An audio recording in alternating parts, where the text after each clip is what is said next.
what are the factors driving flooding in not just Abuja, but across Nigeria? We'll hear about ecological issues from one city to another. In between all of this, NIMET is doing its own part, of course, part of which is to, as it were, advance advisories in this regard, in many cases to state governments. But question like we asked this morning is, are state governments listening to these advisories? Are they taking them seriously? What are some concrete steps, and towards what direction have these steps been taken by way of tackling these existential threats? This morning, we're joined by someone who perhaps is a little more concerned than some of us about this issue, and also has done his own bit to profile some of the solutions we can adopt going forward. Dr. ADEDOYIN is the Executive Director, Green Growth Africa. He also co-chairs United Nations Independent Group Science. It's a pleasure to have you in the program this morning. Thank you so much. Great. I want us to begin. I mean, my colleague Moreno, Haniel, and I will spend the next few minutes to talk about this issue and maybe expand the conversation beyond Abuja. But as they say, charity begins at home, right? So we look at Abuja today. The Minister of the FCT has given a directive to say, look, you have to demolish buildings, structures, standing on waterways, what have you. Some people would say that is political, but we don't want to delve into the political. Let's talk about the human angle elements. What are the factors driving flooding in the city? Okay, so thank you so much. Generally, I think that we need to look at this thing a bit more at the helicopter level before we get specific. Right. Now, when you check developing nations, you find that our development thinking, policy, and practice is all about social and economic dimension. So when somebody's talking about development, he's looking at the indices around social development and also economic development. That's why you find things like socio-economic development, actually, you know. But where is the environmental pillar in this? Global development, local or anywhere, stands on 3 pillars: social, economic, and environment. Now, as you advance, if you advance on the economic side, you advance on social side without a consideration for the environmental dimension, you are definitely undermining the environment. You are undermining the environment. You are depleting the environment to advance this.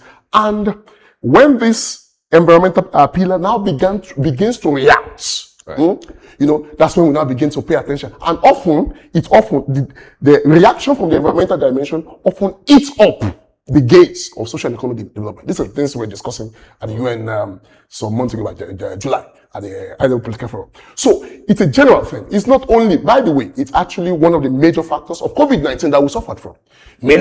Several people died, billions of dollars are lost, because we were trying to drive social and economic development. GDP was growing, all of that. All of a sudden, COVID reacted. The same thing with Ebola, the same thing. They are zoonotic diseases. All right, let's come to flooding. Now, the minister, for instance, let's not go too far. The minister, I watched him yesterday speaking that people are built on waterways. Right. I do not want to talk about politics of it. I'm not a politician. And the minister is appointed to serve in an office. I believe he's possibly doing his duty. Right. I don't know the politics behind it. I'm not interested. But what I'm interested is that I saw them, and I know the director of development control. I saw him there yesterday, and I saw them holding a paper. I believe it's the master plan. It's a page that covers that area. And they went down, and they were saying that buildings have been built on waterways. Right. So many questions to ask. Who approved those buildings? Did they follow? From what he was saying, apparently the building plan was not followed. You understand? Then people built on waterways. And what do you expect, sir? Now, when you're traveling, when you're driving across Abuja highways and all that, so many times you are on risk, you are at risk, because somebody went to go and steal the cover for potholes and all that. Now, those covers were there for several reasons. One, to be able to access those channels. Right. Two, while it's still open, accessible, they cover so that dirt doesn't enter. When dirt begin to enter and block those ways, get clogged. Excuse me, what do we have to react? So the human angle side of it, I wouldn't say there is actually any other side of it. Because when people talk about climate change, they say, oh, there are natural causes. There are no natural causes, sir. In fact, there's something they call natural disaster. It doesn't exist. What we have is nature-based disaster. Go and check all the disasters that happen. Because when we say it's natural, something happened is natural. It's as though it is by nature. there is nothing we can do about it. It's we absolving ourselves from for responsibility. perspective, for example, Doctor, it also means that earthquakes and landslides, they are not natural as well. If you go back into it, what happens with environmental issue? I think a media organization from Germany also called me yesterday or something. Now, the thing is this: action and impact on environmental issue are always far apart in time and distance. The issues about climate change that we are facing in Nigeria today, they don't emanate from Nigeria, right? Not from Africa. Most likely, by the time you trace it, there will be something that happened, maybe emissions from one country, developed country, maybe about 30, 40 years. So oftentimes when it happened here, we just see that, oh, we didn't do anything to cause this thing, so it must have happened naturally. That's why we assume they are natural. No, they are caused by human action. When God created the earth, He created in a very balanced system.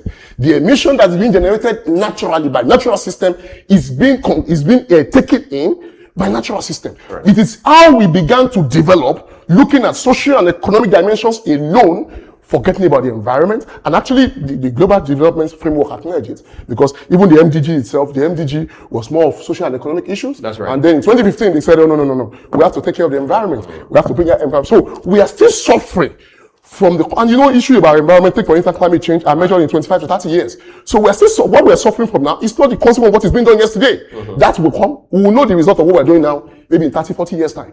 But currently, what we're suffering from are consequences of things that have been done over the years.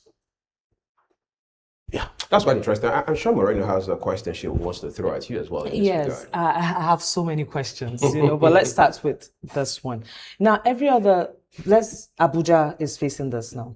Every other state is facing. So I will say, what is NIMET doing? Like, what are you people doing to educate the people concerning this thing? So as it stops, at least it minimizes.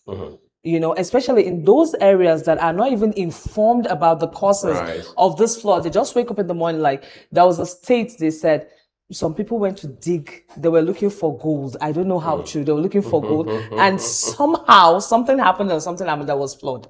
So how much education do we give these people in these areas? Okay, thank you so much. I'm smiling because the problem starts from this table. Let's excuse that I'm doing something because it's my profession. So let's not put me as a good person. It's just, let's assume it's my profession. That's why I'm doing something. So I'll just say all of us, all right? Now, let's start. And I say this table because I'll speak about the media. You know what we have observed? The only time that we get to discuss in the media from all TV stations in Nigeria is only when there is a crisis. So you're saying the media is not proactive? Not at all. Far from it. I can give you analysis. Take the most popular TV stations in Nigeria. Take the most popular programs. What's it about? About PDP fighting APC, APC fighting Accord, and not all those. Where the development discussions are missing in the media space completely. That's one. And then the actors, most of the actors that are doing environmental issues in Nigeria are NGOs, not even government. How much support do we have from government? We must credit. Thank you for saying that. We must credit NIMET. NIMET is doing a lot because there is always some alert system. Whether they come early enough or not, different thing. Let's now go to the state. Excuse me. There's a fund called Ecological Fund in Nigeria. What are the governors doing with them? I think that needs to be examined. EFCC needs to do something to check what. Because we will, listen to me. You called me here now. If it's not me, next year, you will call somebody around this time. Correctly. Last year, you possibly call somebody. Check it. Almost around the same time. Always the same question. The response I'm giving here, I don't think they are so innovative or strange or whatever. Almost any expert you call possibly could give them. But what have we done with them? So we need to, and when you check even around the issues around policies and Nigeria has for me, my background actually originally was energy. So I can literally dictate the policies, Nigerian policies, structure, including institutional framework from my head, Nigeria. You know what I was shock you with? All the problem we have about energy in this country have been solved, but only on paper. We have policy documents. So what's missing? Is it the political will? The first issue is the education of our political actors, policymakers. Let me not political actors, policymakers. And I understand with them. And it's a peculiar issue with developing countries. Imagine that Tinubu is trying to solve, they just got some people that were kidnapped in Ogbomoso, they are still kidnapping people in Borno, they are still kidnapping, and then somebody go and tell the president about investment on climate, and then he's talking about -1 degree centigrade that the president cannot see, cannot understand it, and you're asking for $1 billion. That guy will not listen to you. And it's understandable because he has more of everyday problems that faces him than environmental issue that only happen once in a year. But if we come from a green growth perspective, and if you study the president very well, one common word with him, even before he became president, growth, growth, growth. Listen to him.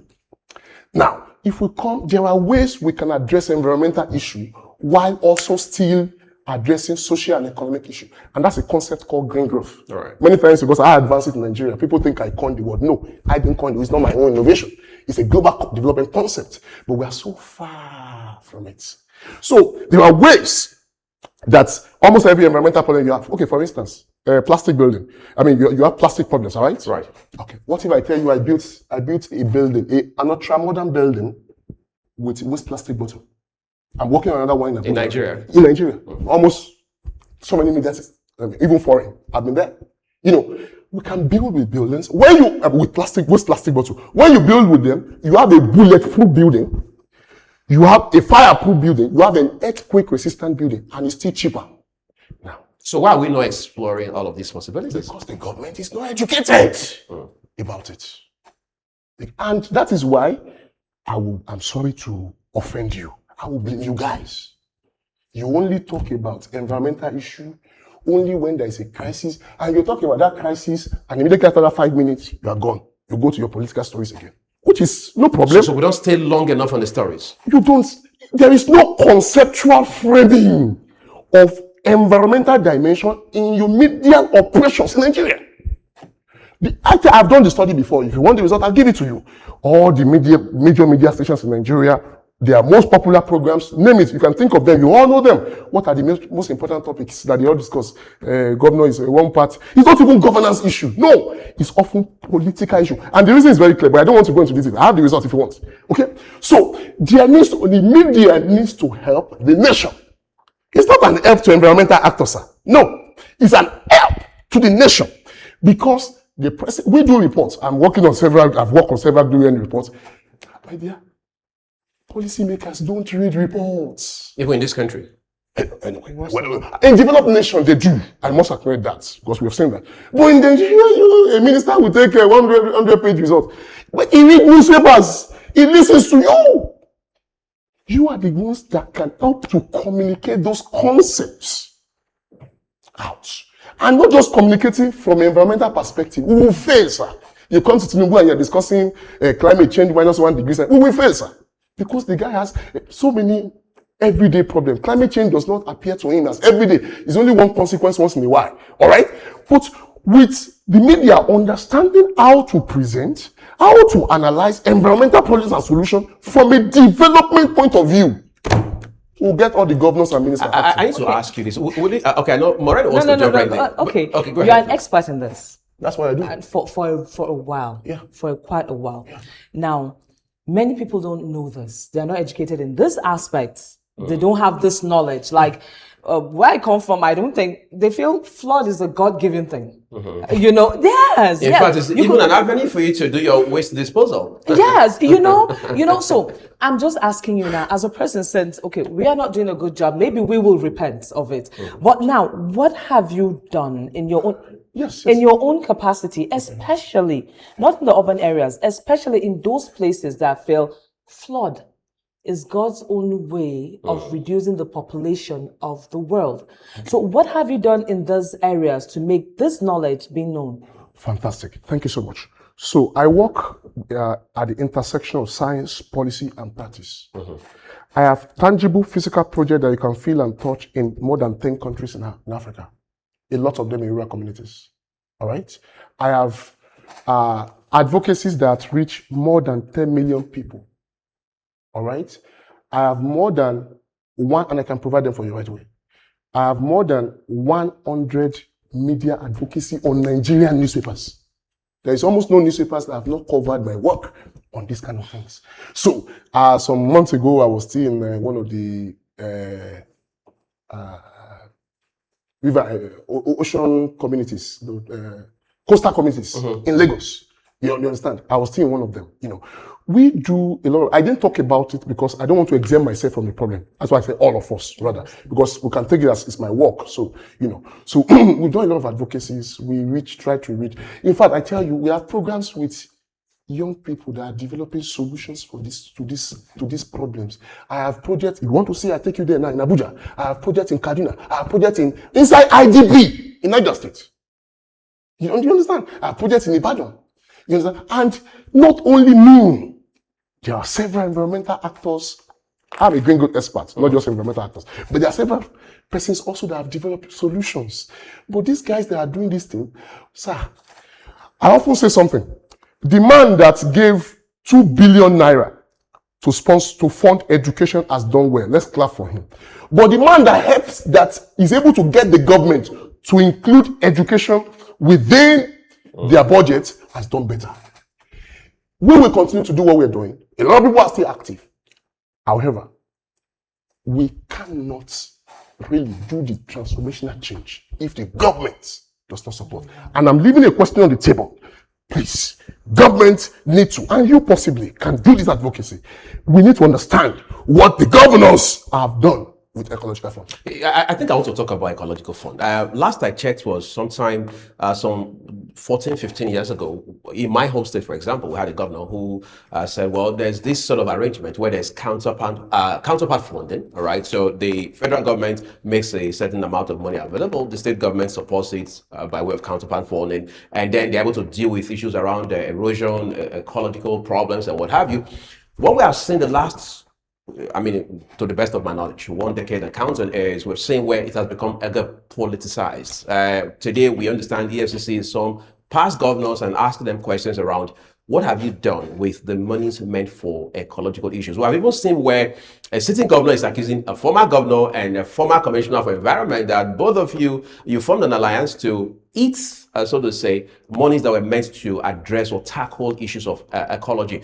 My question to you at this point in time is, how do we build some sort of guardrails in such a way that these monies are insulated from the itchy fingers of politicians?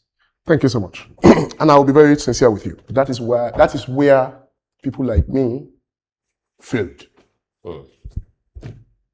Because the right answer to that, if I'll be very sincere with you, not saving my head, is that we, those of us that are environmental actors, that is where we are supposed to put pressure on the government. And I want to be sincere with you, I've not seen much of that. And I'm taking that away from here. I'm the one giving that. I'm taking that away from here. We'll do something around it.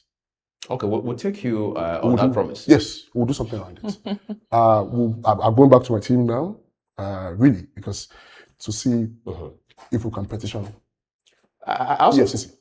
I think that would be a very brilliant start. But I also want to ask you a question. Will it not be, some viewers probably will say, unfair to government, especially the administration of Bola Tinubu, that look, this government may not be doing spectacularly well, but they've made some commendable efforts. For example, we now have an agency dedicated to addressing issues of climate, which I understand is domiciled in the office of the SGF, for example. We have some sort of... Is that the NCC? Exactly, NCC, yeah. Right. It's been there before. Yes, but it appears more than ever before, it's gaining traction, and it appears they are becoming a bit more prominent, exactly, active, and then there's some visibility to the work, for whatever it's worth, that they are doing. Yeah. Can we not also acknowledge that? Are we just going to sweep that all away? No. I never meant by any means that the government is not doing anything. Right. I only explained the circumstance that governments find themselves. And when I talk about ecological fund, I know more about the state level, I don't know what happened further. So of course, the president, the federal government has been doing their bits in some respects. For instance, I know the lady that they chose for the NCC, this thing, she's very active, and I think she's come from the sector. Yes. Oftentimes, you find leaders that it's an agency that they have no background in.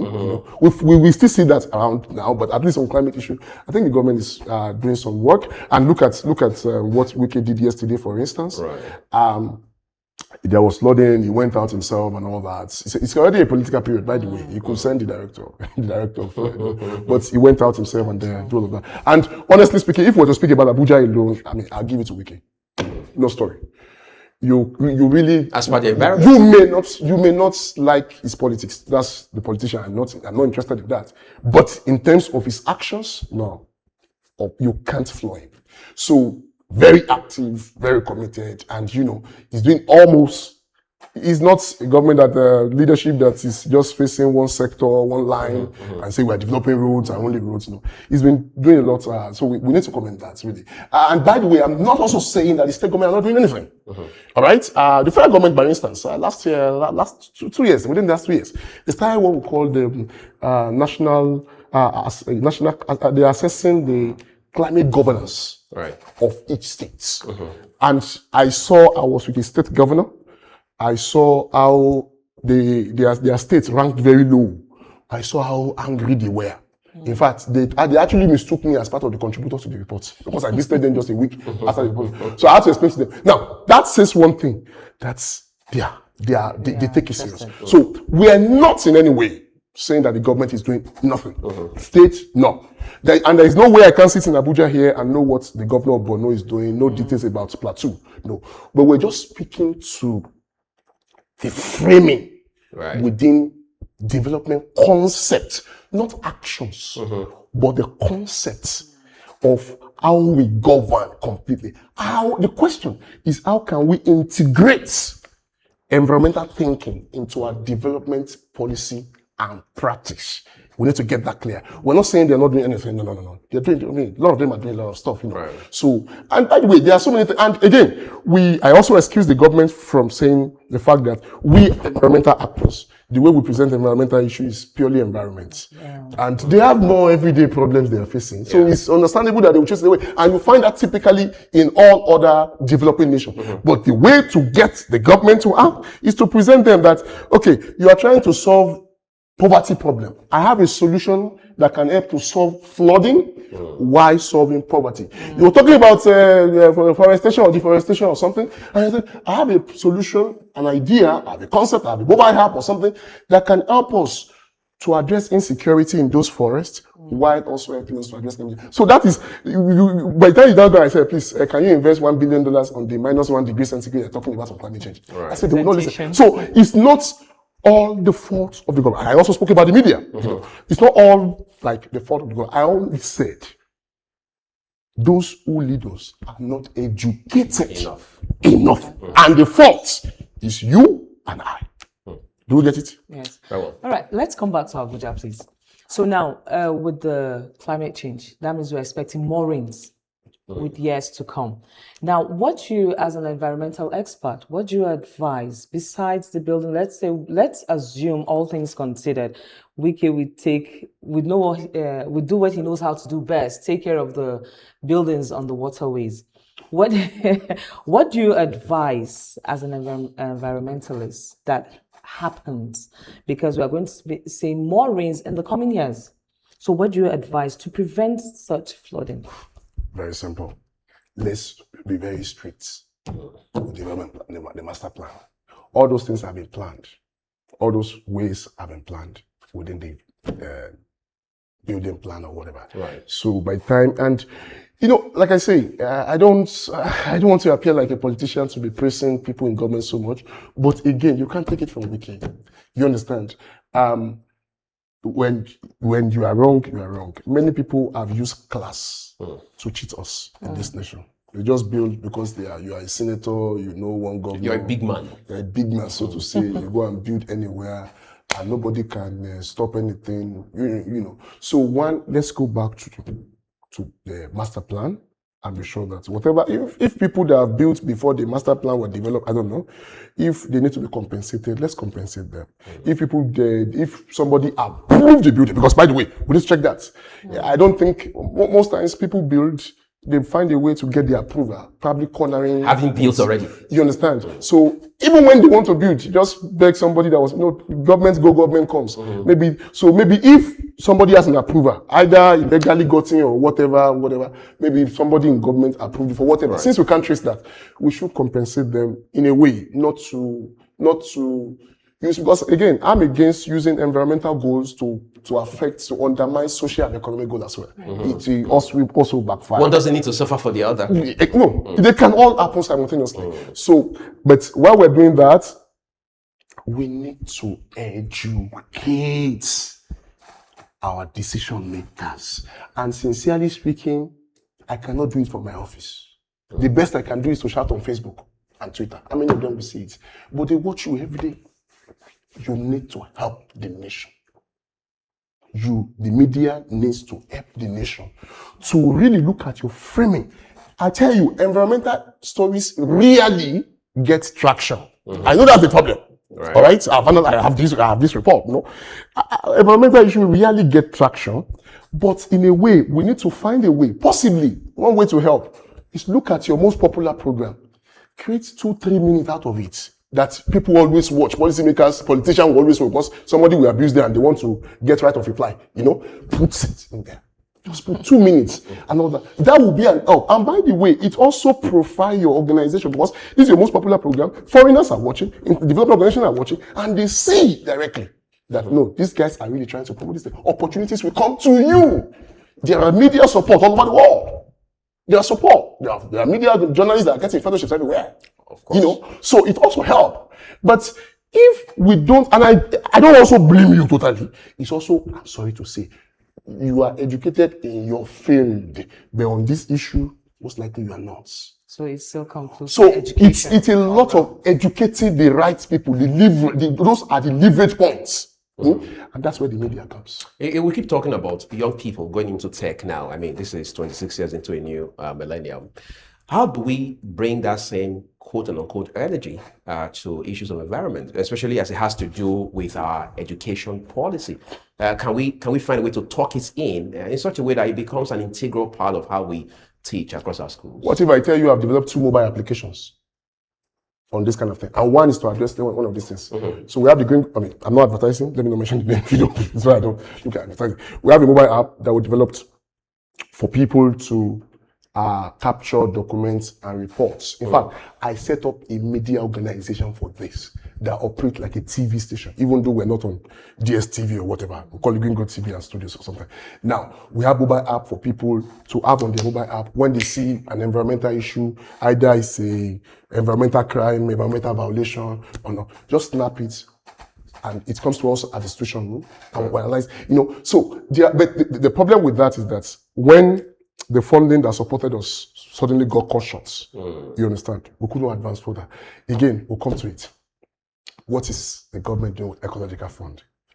How many NGOs in Nigeria gets funded from the Nigerian? That's where misconception again becomes a problem. There are people who just assume that ecological funds are meant for addressing issues of problems. Gully erosion. Now, hold on.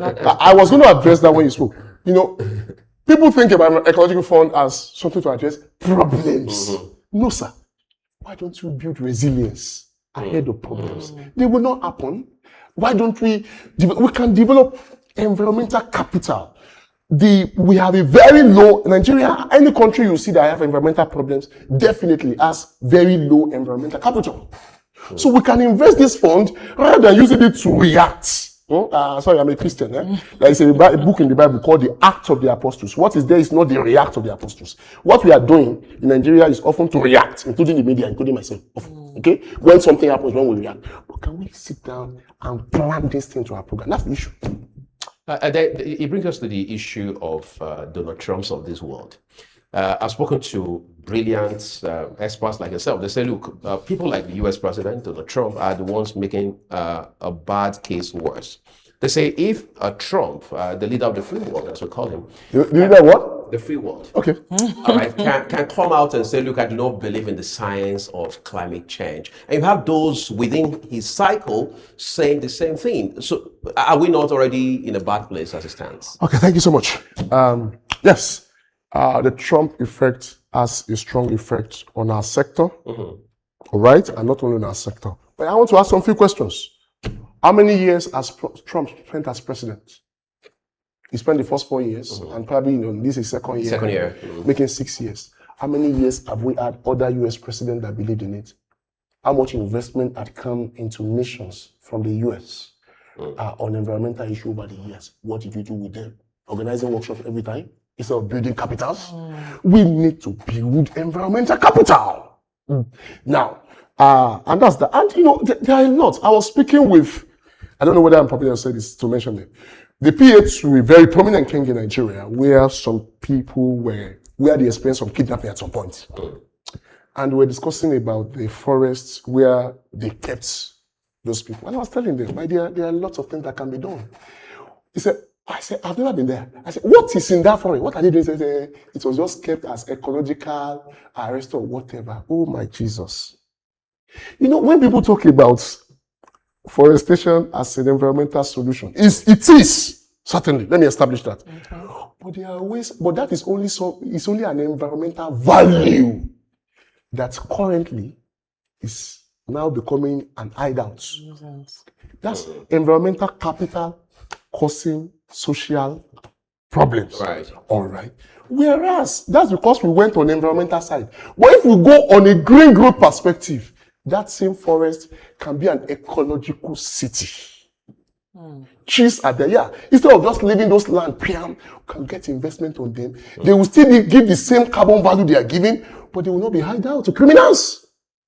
So it's about our thinking. My Green Growth Africa, what we do basically say rethink, reimagine African development. We need to rethink. That's why I'm not talking about actions. You see, I'm talking about our programming, our thinking completely. So there are lots that can be done. I mean, and then coming back to the US that you mentioned. So we address, okay, there have been years of what's his name now? Barack Obama, there are years of Joe Biden and all that. There are years of Bill Clinton who have supported the environment in any ways. All right? Now, if there are these few years that we have a bit of challenge, that's not the end of the world. That's not the downfall of the sector completely. And then let's come to it. Do you have an idea of how much European Union has been funding to environmental issues around the world? And we don't see commensurate impacts. Do you understand? No, they're doing a lot.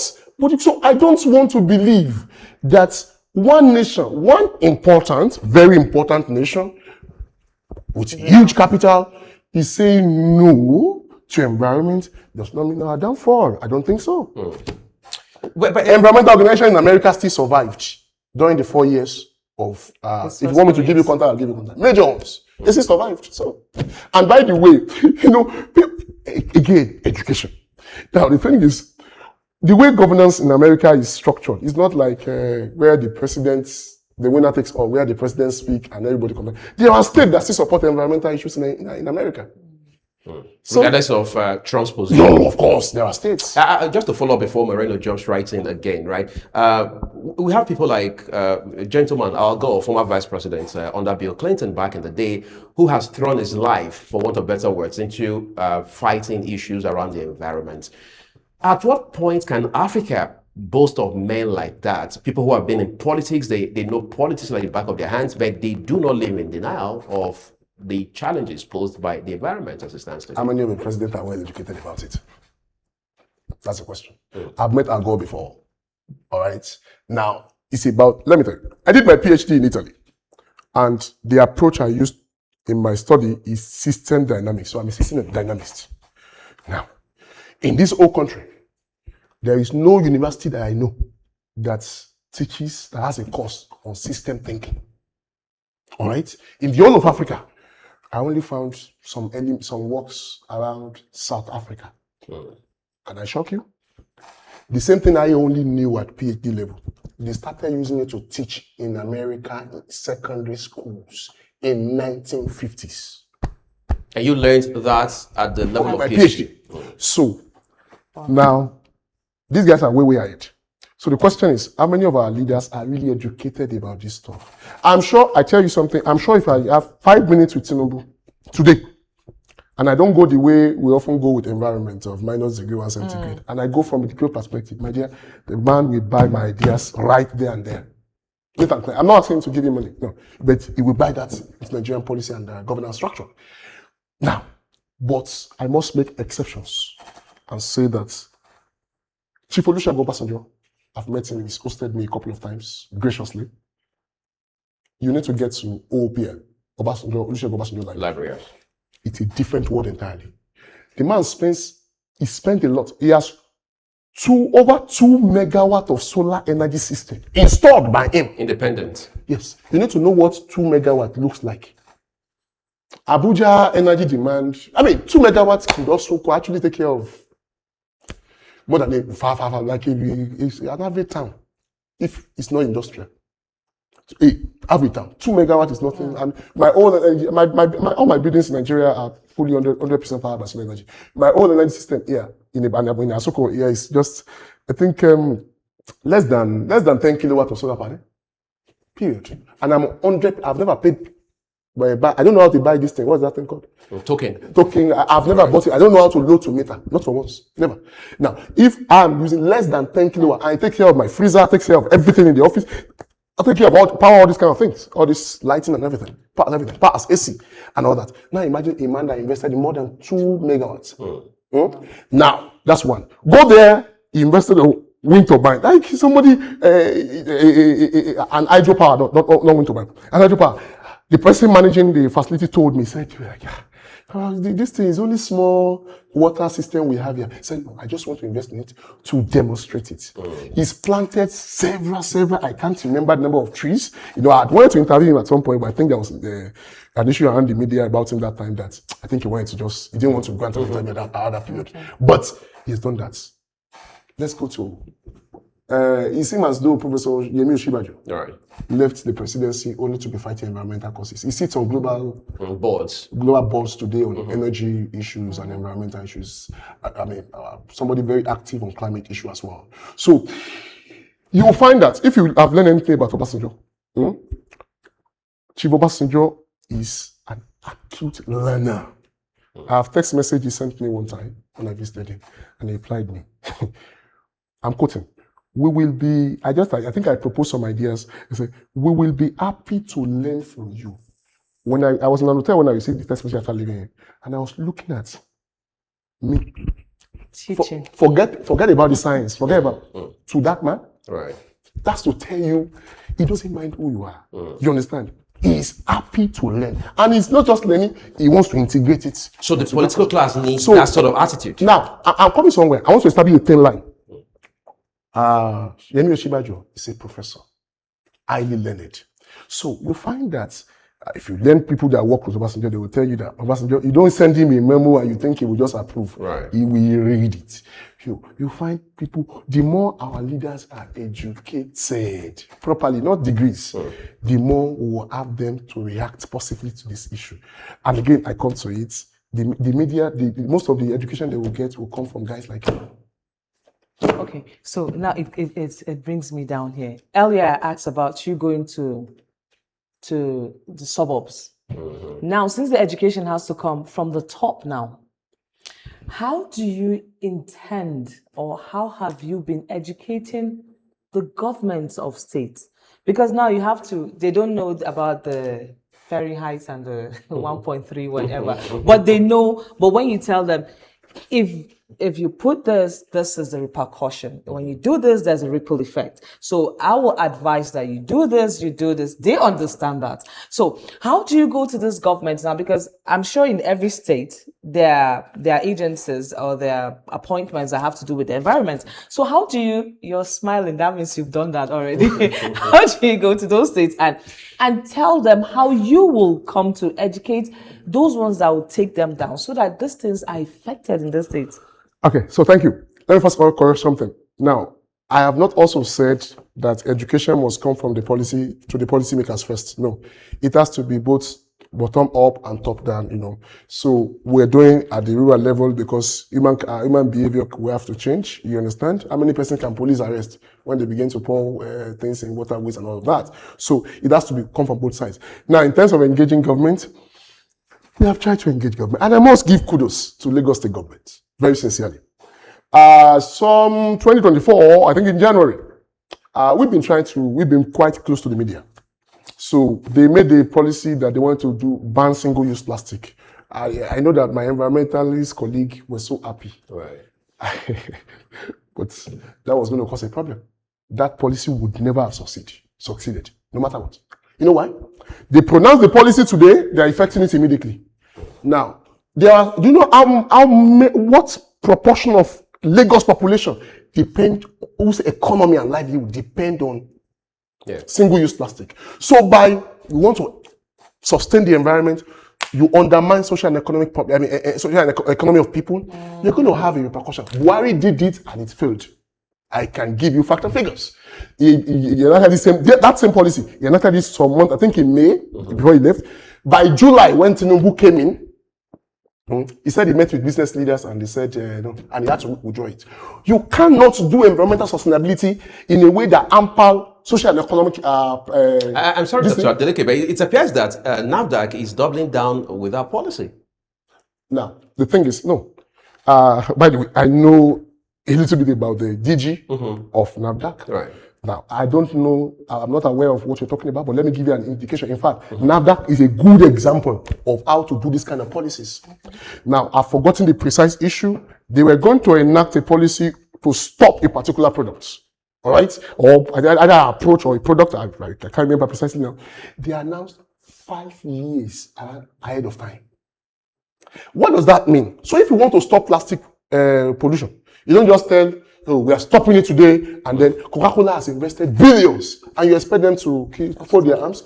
But there is policy sequencing, and there is also being able to leave gap, time, between policy pronouncement and implementation. Right. So that those who have invested, they have 2 options. That's why EPR, enforcement of extended producer responsibility, is very critical in Nigeria. Sorry, I have not answered the question. I'll still come back to it if we have time. The thing is, Lagos State, when Lagos State people pronounced that policy, we wrote a statement, which I felt that if my environmentalist colleagues saw it, they would have fought me. I said, why can they say they are banning single-use plastic, and you were saying no, they should not do it? No. If they do it that way, it will fail. I said, please, do 2 things. 1, you still do it, retract it. Now, either you leave a gap between, you are pronouncing it now, but to take effect maybe 1-2 years. Now, companies have 2 options. Either they now start reinventing their processes or go into research to develop biodegradable alternatives to plastic. So they have time to plan. Many of these people got loans from China, from India, from everywhere. We cannot say because of environment we want to run them out of business. And sincerely speaking, a day after, I'm not sure whether it was they saw, but a day after the news was published, they retracted it. Though you now waited for about some time, and then the time is not so sufficient for me, but at least they reacted to it. And I was so happy. You know. So again, you see that all this issue has to do with knowledge. Can I shock you on something? If I have time, I'll answer a question. There is nothing called waste. You say waste. Waste doesn't exist. Waste is only an expression of your limit of knowledge. You have used a particular commodity and you don't know what next to do with what came out of it, and then you call it a waste. If I have more knowledge about that product, you recycle, or what I can do with it, it's not a waste to me. So waste is an expression of your limit, of the limitation of your knowledge. Now, to come to, I've forgotten what was the question you asked now. Starting the knowledge from the government. Starting the government from knowledge. I told you, I have more than, and you can check, www.thegreengo.org. Just go to media, you'll see it. All the list. I have more than 100 newspaper reports. I mean, advocacies we have done via newspapers, including foreign media. That we have done. And we took this approach. In fact, by the way, I was working in the university before. My story went viral in 2023 when I returned to Nigeria. I returned on my own volition. Why people were jackpotting, it's online. The 35-year PhD that returned from Italy to Nigeria, it went viral. Now, the point is this. I came back because I wanted to advance this kind of thing. I was working in academia. And what I observed is that, a lot of people have PhDs. I'm not so unique in the academia. I will just be adding to the papers. And most times, how many science videos have you read in the last 2 years? You understand? We're just recycling knowledge within ourselves in the academia. Okay. Somebody needs to stand up from the laboratory who understand these scientific papers to go and interpret them in ways that those who will implement the knowledge can do. And that's what I do. That's why I say I work at the interface of science, policy, and practice. Because by my background as an academia researcher, I've known about science, I can interpret some of this information, and we'll try to now leverage platforms that the government and policymakers will see. So we have done a lot around that. I told you I've visited governors, and we're working with the foundation, a German foundation, Erin Bosch Foundation, in Nigeria, now to engage state governments on building with waste plastic bottle. We'll be writing to state governments this week. I'm afraid that's the much time we allow us, but this has become very enlightening, quite frankly, because the whole time, even with this, we're still scratching the surface. But the consolation prize we find is that we are moving forward, at least one step at a time. And we do hope that beyond this conversation on live television, we're able to tweak, for want of better words, our attitude towards the environment and take responsibility individually and collectively. We'd like to say a big thank you to you, Dr. ADEDOYIN Adeleke. Is the Executive Director, Green Growth Africa. Is also co-chair, United Nations Independent Group Scientists. Well, what can we say? The conversation is to continue, but we'd like to thank you very especially, our viewers in Nigeria and across the world, for taking your time to watch this program today. I'm Uyi Agmofebe. And I'm Moreno Haniel. Thank you for staying with us, and do have a very lovely day. Thank you for having me. Pleasure always. Yeah.